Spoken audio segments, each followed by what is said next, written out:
Broadway alive and kicking, just like Jesus and Judy Garland were. All right, Forbidden Broadway is a wonderful, loving send-up to all the current Broadway shows. You know, in a loving manner, we spoof all of them, or as many as we can, and inside about an hour and 40 minutes. Boy, I guess it'd have to be Steve Kazee in once.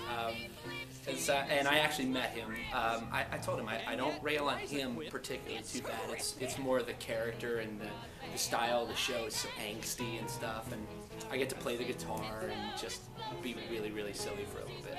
A lot of the people that I've met consider it like, if you will, I may be dating myself here, but the Weird Al effect. I don't know if you've heard of Weird Al. You know, he spoofs all the musical artists, and it's the same thing. If you get spoofed, you've made it.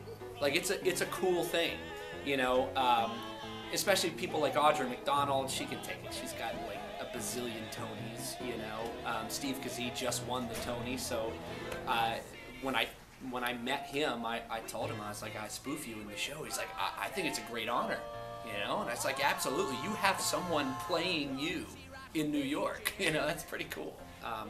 The Les Mis movie that's coming out, I am chomping at the bit to put something in there of, you know, a little bit of Hugh Jackman or something with that Les Mis movie. I just can't wait to get it in there. And there's a lot of ones coming up the pipeline that sound kind of fun, Hands on a Hard Body, like about a car contest where people keep their hands on a car, and it's music by Fish, or the guy from Fish, so I'm like, dude, we gotta put something in there like that. It would be fun.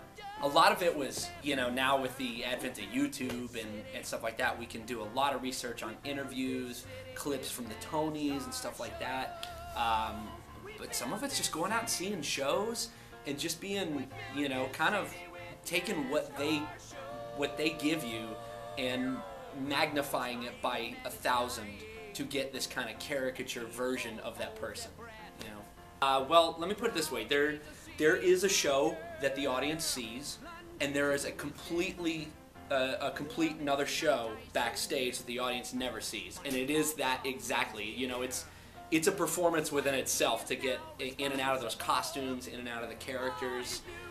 Fortunately, like, this is what we all love doing, is kind of doing these crazy voices and all that kind of stuff, so it kind of comes naturally to be able to turn it off and immediately go to the next one. But it certainly has taken a lot of practice. We were in rehearsal for 2.5 months before we opened. And I still feel like some nights I'm like, oh, what comes next, what comes next?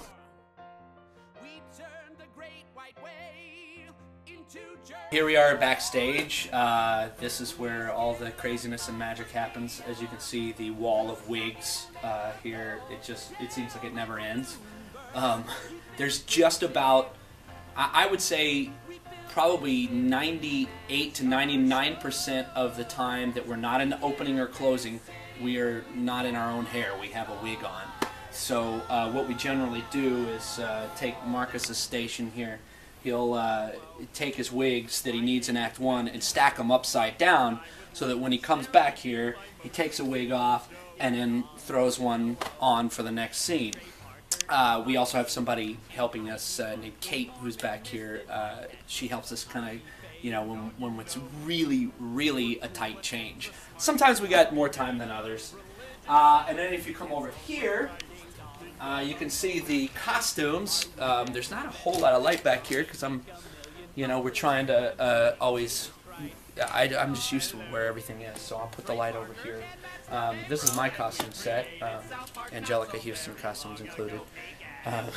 And generally what we do, as you can see, we got quite a bit. We also have an incredible amount of quick changes.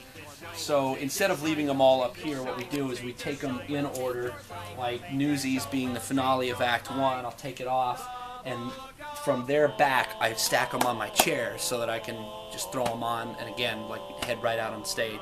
Sometimes we barely make it, but generally speaking, we've done pretty good about getting all our costumes pieces and everything. So here's Angelica Houston. I'm very fashion sense oriented. I do not make a pretty woman. That's all I'm going to say about that. But I wear this every single night. And we got, here's Jersey Boys. What else can I show you? Some little monkey wings for Wicked. Newsies, basic fashion sense of the turn of the century. Anything goes.